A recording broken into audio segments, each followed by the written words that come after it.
Kun eebbifamtoota waraana bilisummaa Oromoo zoonii kibbaa kan ganna 2018 marsaa tokkoffaati.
Kun kan amma arguu jirtan kun eebbifamtoota waraana bilisummaa Oromoo zoonii kibbaa kan bara 2018 marsaa tokkoffaa eebbifamanii yeroo isaan hiriira waraanaa argisiisaa jiran.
Igabla pesati, alabada bata, imana godota, kanu warka jiru, ofarkani kamna, yati irramboru, sena warga fata, warra sabairu, warra toni duga, kanu banariru, warra toni duga, kanu banariru, Oromian, ala godota, ala ayota, inarkasi basu, ogo ikarmata, ikamna besati, ala banapata, ikamna besati, ala banapata, ikamna besati, maeda tarare, maeda malu, omumari jare,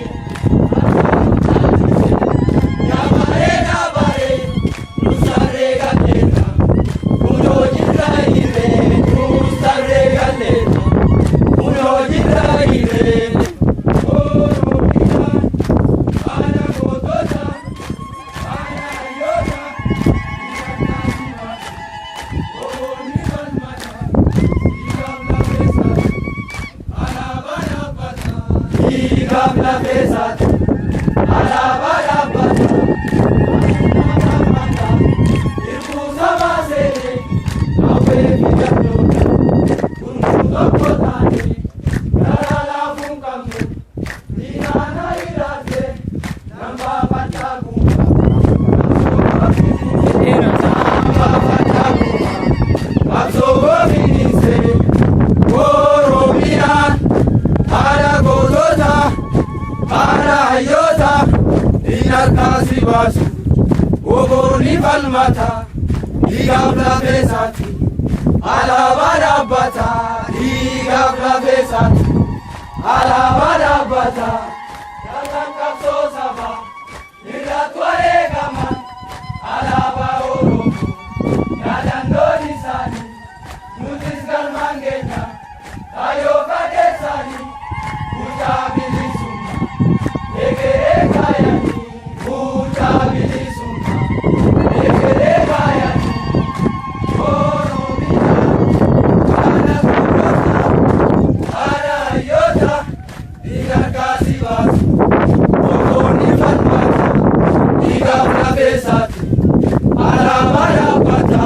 igabla pesati, ala barabata, Oromian, ala godota, ala ayota, inarkasi basu, ogoni falmata, igabla pesati, ala barabata, igabla pesati, ala barabata.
Stop. Hey.